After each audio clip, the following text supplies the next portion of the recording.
How much do you really know about your city? The names on its street signs and old buildings are clues to a vast treasure of lost stories and history seldom spoken of.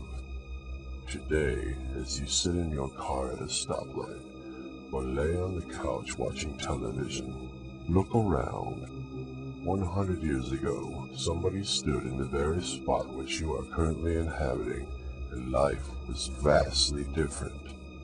Why should anyone care, you ask? Well, think about this, my friend. 100 years into the future, somebody will be standing right where you are.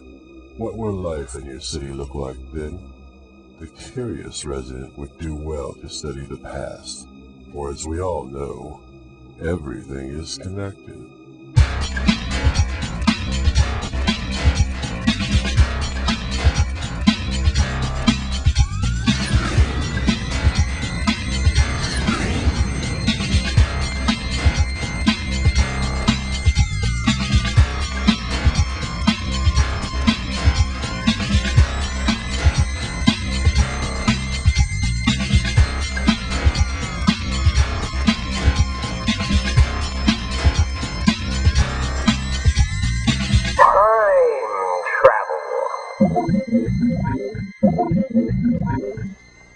You are about to witness the very exciting story of a city and its people.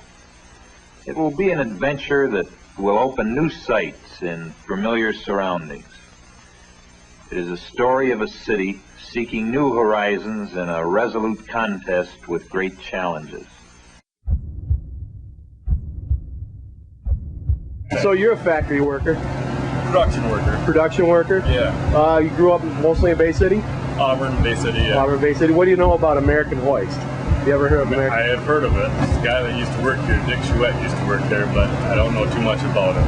Okay. So you lived in Bay City pretty much your whole life? Oh yeah. What do you know about American Hoist or industrial work? My grandpa used to work there. And do you know anything else? No. No? There's no use to work there. They never talked in school about American Hoist? No. You grew up around this area, right? Yes. What do you know about American Brown Hoist? Nothing. In 1983, one of our oldest factories, which employed thousands of Bay City residents for over 100 years, closed down. Known by different names throughout its existence, just a mere 22 years later, most factory workers polled, with an average age of 35, have no idea what Industrial Brown Hoist Division meant to the city or their worldwide reputation. Its remaining buildings are being torn down, and 22 years from now, will it be as if it never existed in the minds of our citizens? 22 years from now, will your factory still be standing? 22 years from now, will anyone care?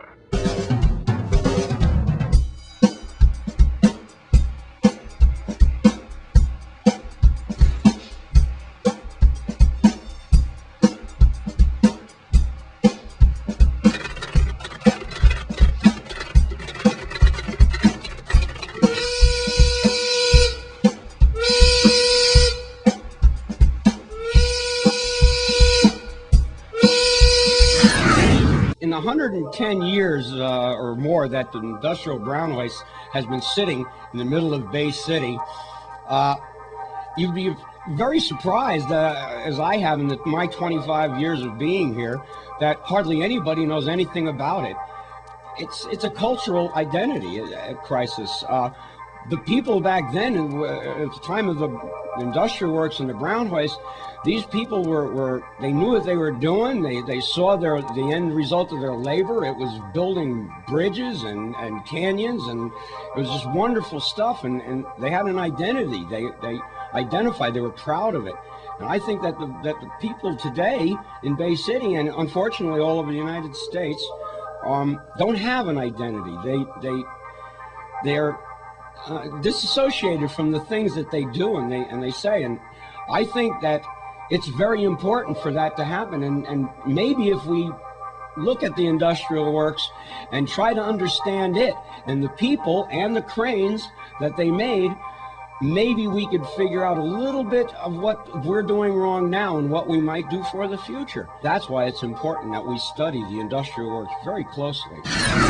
Why do you think a lot of the young workers here in Bay City don't even know anything about American Hoist or Brown Hoist Division? Because nobody's told it to them. Nobody's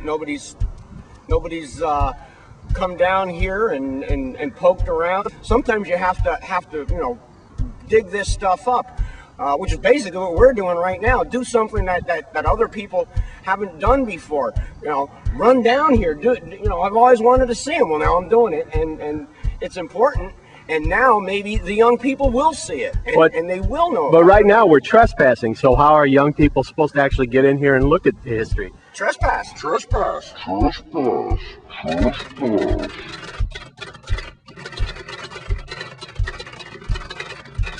Well, I'm finally here. It's the closest I've ever been to it. Closest probably a lot of people in Bay City.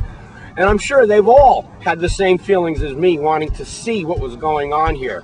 This was the foundry. So this is where the parts were cast, the parts that nobody else could make or fashion. They cast them here. And then they went out, the parts went out, and they went over down 11th Street, because this is 11th Street right here. We're going east on 11th Street, over to the machine shop over there. Now the machine shop was where the parts were taken and machined and tooled and whatever. Not into their final assembly, but into the shapes they were needed. And then they passed right through the building. You can see where the erecting shop just touches the edge of the machine shop. And all those parts were loaded in. And we have pictures, I'll show you later, of the parts sitting along the edge of that building, waiting to be put on the cranes. Here's a Bay City crane at the Panama Canal, and it's being piloted by none other than Teddy Roosevelt. Now that says a lot for Bay City cranes right there. It just cried out to me like, wow, this all started in Bay City with Bay City hands and Bay City labor. And look at that. There's Teddy Roosevelt, proud as a peach to be sitting at the control box of that crane, because he knew what it was doing. Just for the Panama Canal, 101 Bay City cranes were used. A few moments ago, we said that the government used 101 shovels. Some of them were left by the French, who, under de Lesseps, builder of the Suez Canal, first started work back in 1882. These, however, are good old American shovels.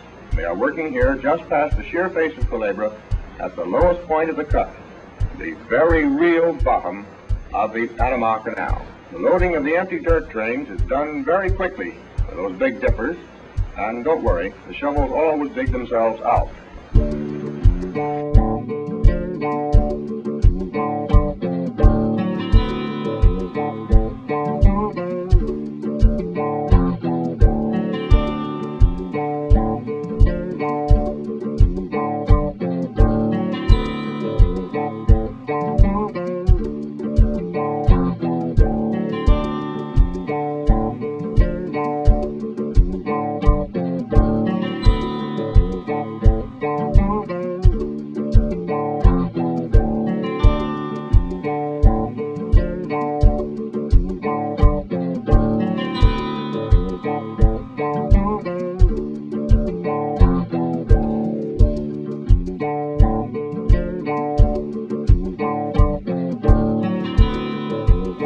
By the turn of the century, when the Panama Canal was built, nobody else built cranes on trains, only Bay City. So there's a lot of history here, not just Bay City history, not just Michigan history, but world history. And this is where the toil, and it was all Bay City people that did the toil. Bay City people did all of this. And it kind of needs to be remembered, because if it's lost, our past is lost. This is our cultural heritage.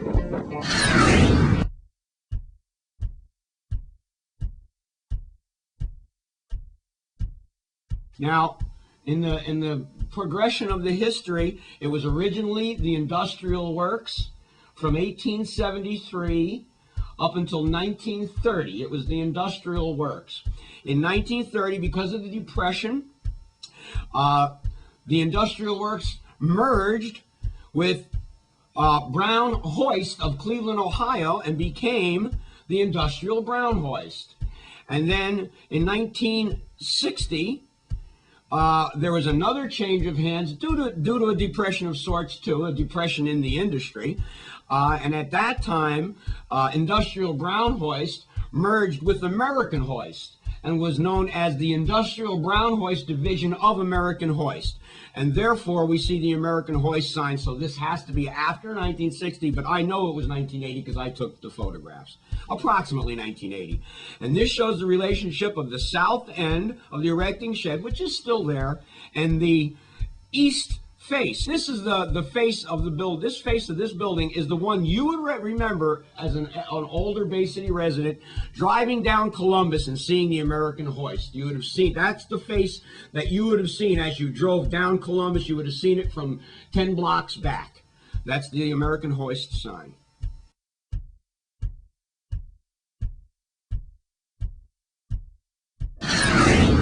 In our efforts to better understand the Industrial Brown Hoist and its relationship to Bay City, we've assembled a little slideshow. Now, this first slide is a slide of the 1879 Pauley bird's eye.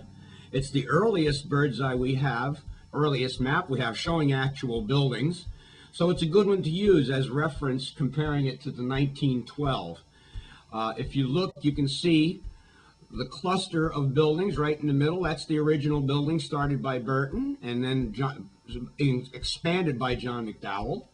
Next to it, this is Water Street going by, of course. There is no machine shop.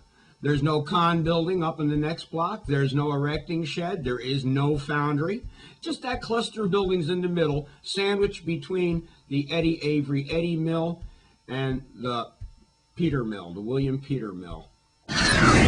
In this is a really interesting bird's eye. This was a bird's eye drawing from published in the 1918 Butterfield book. So it gives us a nice indication of what's going on. Now in this one, you can see by 1918 we don't have the erecting shed in yet. That's just about, but you notice they added a picture of the erecting shed and they said the new building, so it was just probably being built by 1918. This inset over here shows two wrecking cranes lifting a locomotive. That's what they were made to do. They were made to lift locomotives. But in the bird's eye, we see Water Street. We're looking from the north to the south. There's the river in the background. There's Water Street, and here's 11th Street, and here's Columbus Street. We see the erecting shed. We see the Albert Kahn building is already in. So by 1918, we already knew that by 1912 it was in. But here is the building in question that we don't have recent because it's gone now. It's not there anymore. That's the original building, probably built by Burton or McDowell. And here's the foundry over here. That's the building that we filmed in and around. This is the original building on Water Street, on the riverside of Water Street. The building I just pointed to, that's gone. This is the original building that both Burton and Mr. McDowell started it all out in.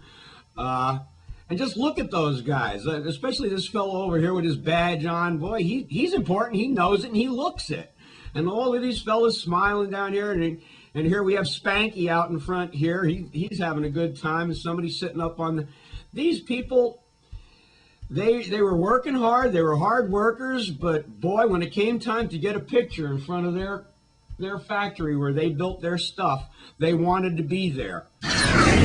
Now this next image is taken maybe 50 or 60, maybe 100 feet north of the last image.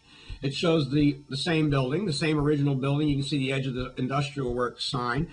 And in front here, we can see a couple flatbeds loading, and we see in front of those the actual trolley tracks running down Water Street. This is the riverside of Water Street. There's a little shed covering here, and behind the shed, you can see one of probably a wrecking crane from the looks of it. It was just sitting there doing whatever it was doing, probably getting finishing touches put on it. 11th Street runs right behind that shed, right down the face of that building, and right through to the river. And here we are, just a few feet even further than the last down the line. We have some specialized kind of car here. It looks like a crane car. So it's probably a crane of some kind. In fact, if we look at the front of it, I know what that is. It's a pile driver. You can see the erection thing right here. So that's probably a pile driver, probably built right here at the Brown hoist. But it's interesting, too, because it also shows the original building right here. You can still see the configuration and the sign. And then over here, this was probably a powerhouse of some kind. But it's also gone. It was right there on Water Street at the same time. And we have a nice little flavor. We have Dobbin over here on this side. We can see that we're mixed. We still had horses running up and down at that time. They were almost as important as the cranes.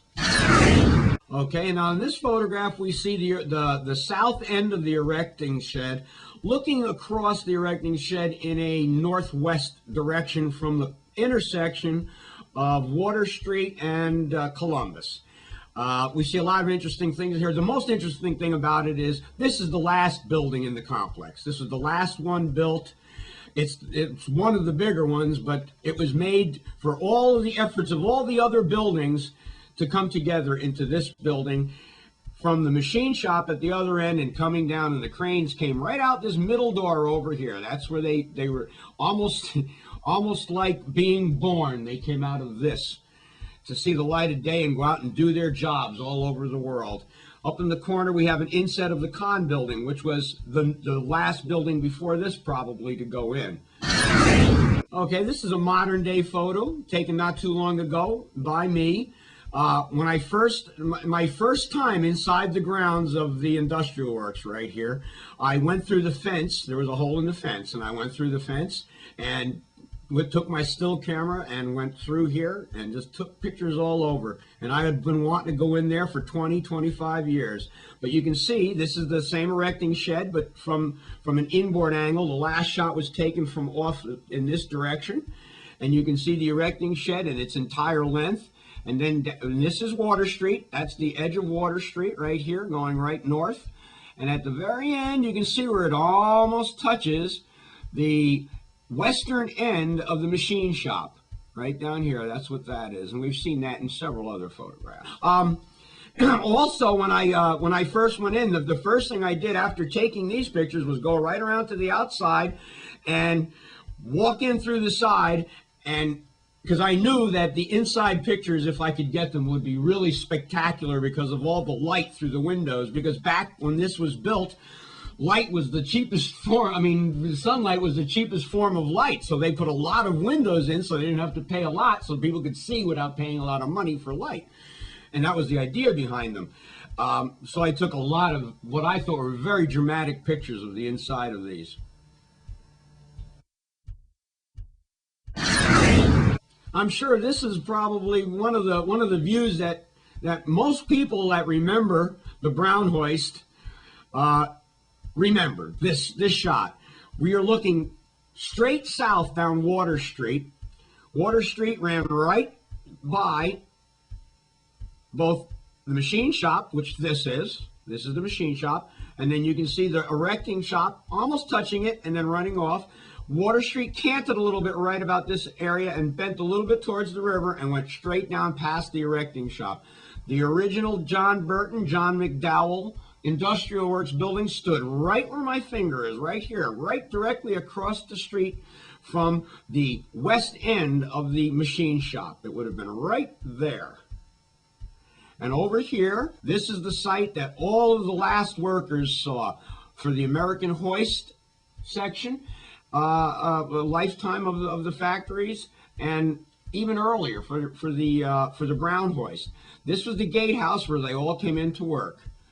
A lot of people liked that gate. A lot of people wanted to take that gatehouse and put it somewhere in their backyard, because that's the single most recognizable object in the whole industrial works, probably, is that gatehouse. And the finial that used to sit on top of it that somebody got. You've got to find that. There's a mystery to look for. Who got the finial on top of the gatehouse?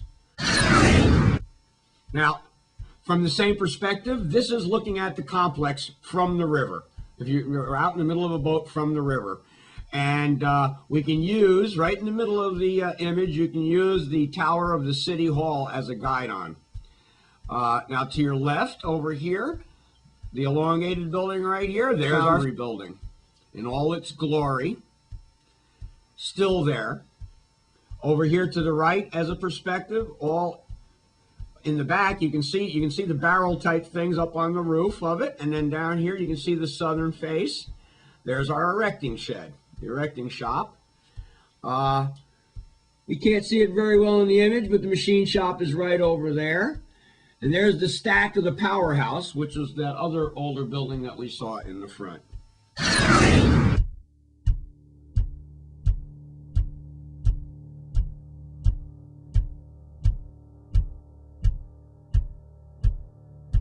This was the birthplace of all the cranes, everything, all the cranes ever made at the industrial works and the Brown one. This is where it all started, right in here.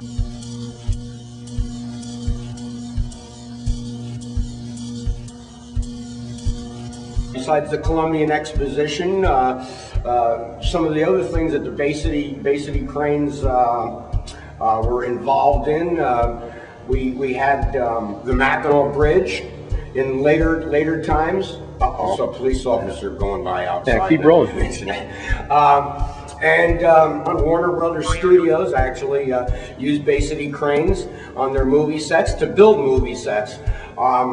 We might even go see a crane that's still existent down in Indiantown. They say there's a crane. We might go down and see that. But that's the crane they say that built River Road. Plus dredges. We also had dredges here too. So a lot of the tiles, you know, it's phenomenal. I thought the erecting shed was big. The erecting building was big, but this is monstrous.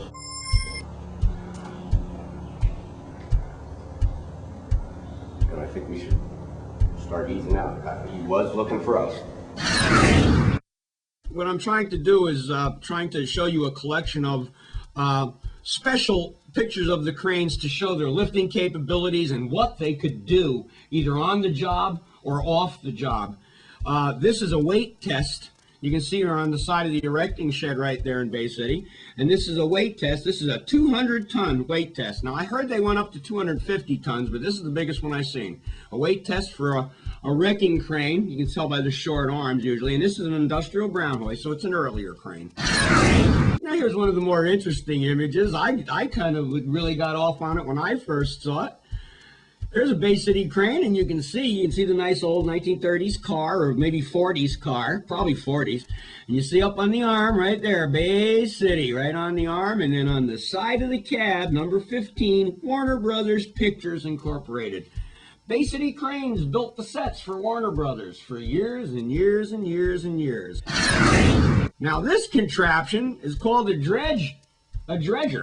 Actually, it was part of the Bay City Dredge Works, which was eventually taken over and became Bay City Shovel, but both of them were part of the industrial works. You can see the operation here. This is how all the tiles that you see around you, if you ever wondered how they were built, this is how they were done. They had, see the workers on either side, they laid rails down, just laid them right down on ties as they went, and this thing moved along, and it just calmly dug out a dredge and put the dirt and put it on the side, and then they'd lift the rail down and move down the line. And this is a tractor shovel sitting on the side of the erecting building, one of the earlier machines. Not large, but very impressive nonetheless. You could tell that it took care of its own business. And this is another load test. This is a 150 load test. And another thing that I haven't been pointing out that I should point out right now, of course, all of them are marked with the industrial like this is, to mark that it's from Bay City. But every one of these, if you notice, this one is the New York H&H Railroad, steam derrick. Every one of these was made for a different company, of course, or a different railroad. And if you notice as we're going through, you will see the names of those on the side, along with the industrial works or whatever, on the arm usually. And here's one of the damn near anythings right here. Here we just have a lifting crane. It's next to the erecting shed, and it's moving metal from this pile onto the flatbeds, actually doing work in the yard. Electromagnet. That's another one of the many uses that the cranes were put to. They put electromagnet on the end of them, and now you have a really good lifting crane that you don't have to use a claw with. And this is also the erecting shed, just a little bit to the left of that, along the side of the building. Down at the opposite end would have been the machine shop, where the finished parts would have come in and then been lined up all along the side here for the folks to grab and bring to the middle of the building where the actual erecting was going on, like on that last steam shovel that we saw. And here's the end of the line. This is the extreme southern end of the erecting shop. That's the opening of the birth canal right there. That steam shovel is coming out to see the light of day for the first time. You can see it steam by the boiler sticking up there.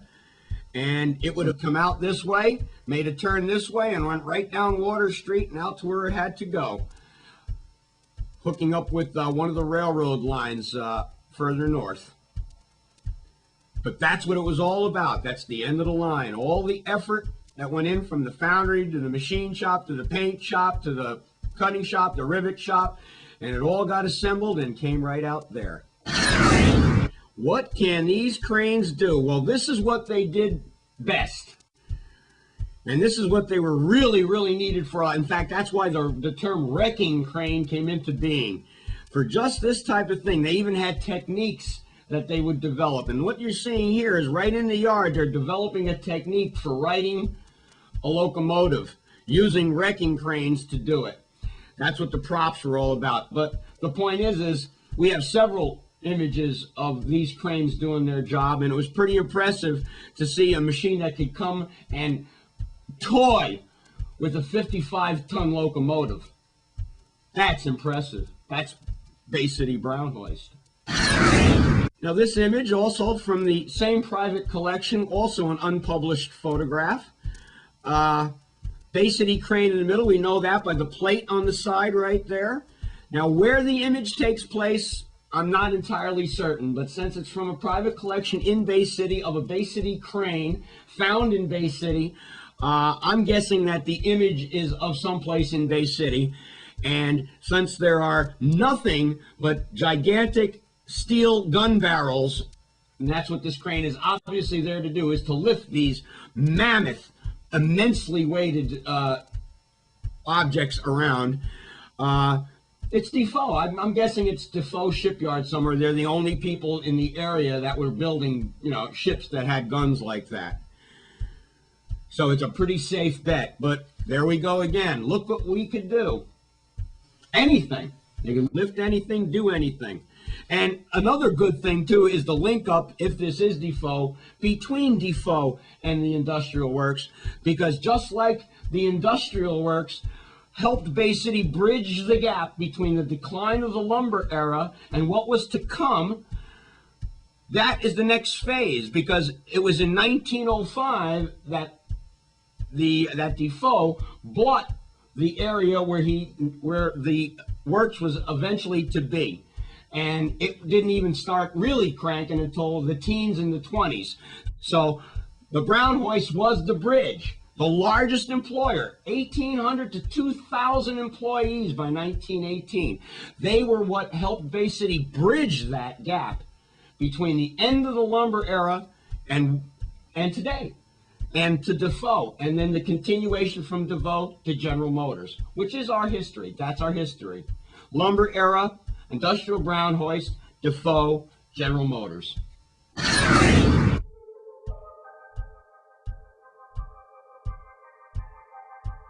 Now this is a 1919 image of the Jennison building, designed by Albert Kahn.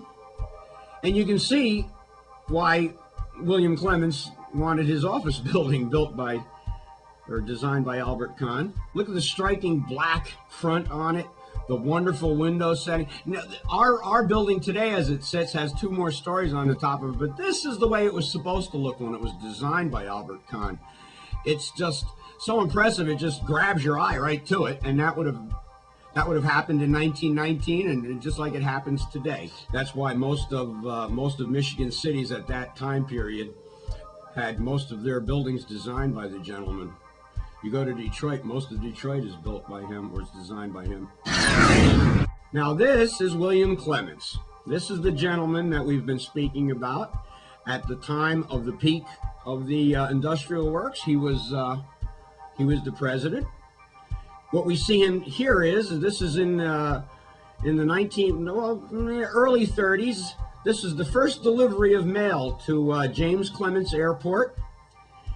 And the James Clements Airport, which was erected by William Clements, was to memorialize. The James Clements that's memorializing is not the original James Clements that started the industrial works, who was this gentleman's father, his brother being Henry Clements, the other son of James Clements.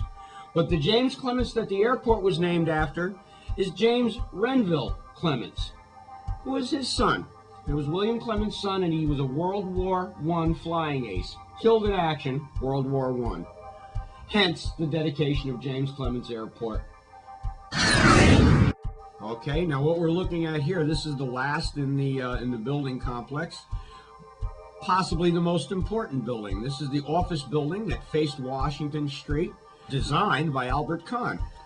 If you look in the back behind the building, you can see the east face of the machine shop on Saginaw Street, and of course this is Washington, and 11th Street runs right down here.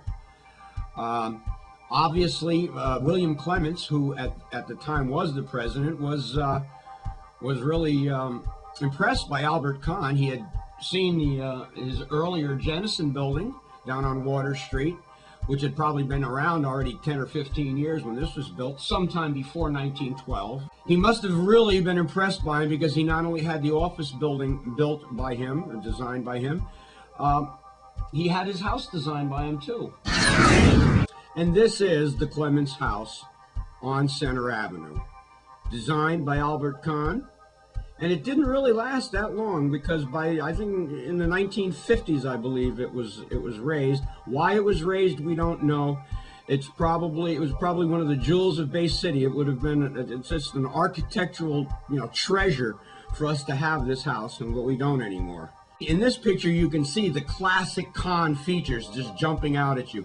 An interesting thing to notice about this, William Clements, being a very rich person, could afford his great love in life, which was old antique paper. He was an antiquarian book collector. It was the passion of his life. And because he had the money, that was allowed to him by being the president of the industrial works, he was able to purchase quite a few important treasures. One of them being a Gutenberg Bible, which resided right in this house. One of the few Gutenberg Bibles in the world actually resided in this house at one time. Probably the greatest collection of paper ephemera that Michigan's ever seen. So much so that when the house went down and when Clements died and whatever, it all resorted down to Ann Arbor to become the Clements Library, which is, after the Burton Library in Detroit, is probably the top historical library in the state of Michigan, all because of William Clements. Actually, the stuff should reside right here in Bay City. We should start something to maybe get that done, but that's who did it all. William Clements, the industrial ground hoist, and the labor of all of these really industrious people from back then that were in touch with themselves. They were in touch with their culture, and they said, we can do anything we want.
Well, here we are in the middle of a bunch of corn and soybean fields, a few miles north of Indiantown, Michigan.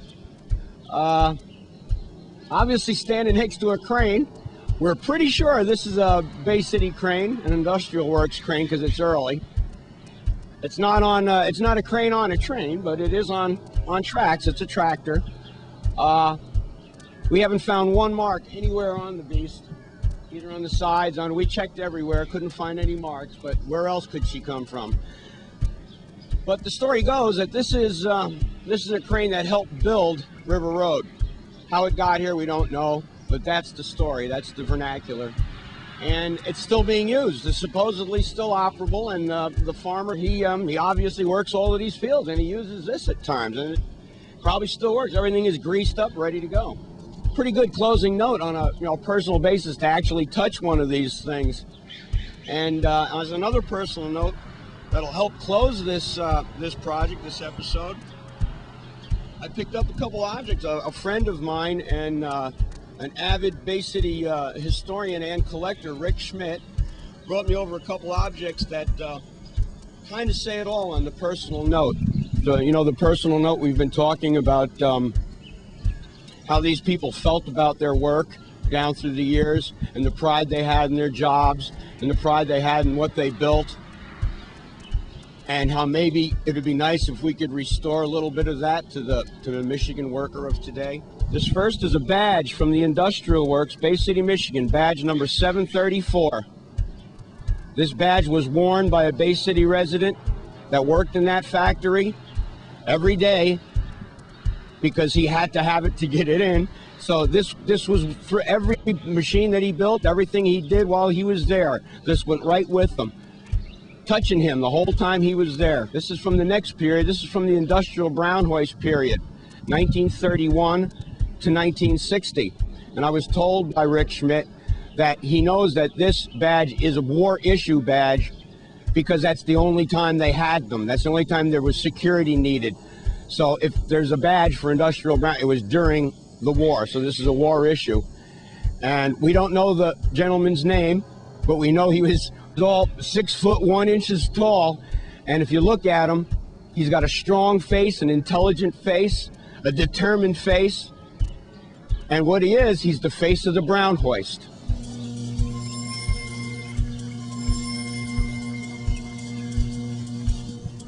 Well, obviously, we are obviously in an alternative position, looking at things in an alternative way. We're trying desperately to find something that can remind us of a period that I think is really important to be aware of, to see. Even though people don't like talking about it, Michigan is in an economic depression right now to end all economic depressions. I'm a businessman in Bay City, and I'm aware of that, and I believe everyone else is. They're just kind of looking in the other direction. We need something. We need something like the Brown Hoist, and like the people that worked at the Brown Hoist and the things they did together as a team. We need something like that. We had our Brown Hoist, and then we had our Dow, and we had our General Motors, and it looks like they're all going. So learn from the past. This is really what Learn from the Past is about, and it's what alternative history is all about.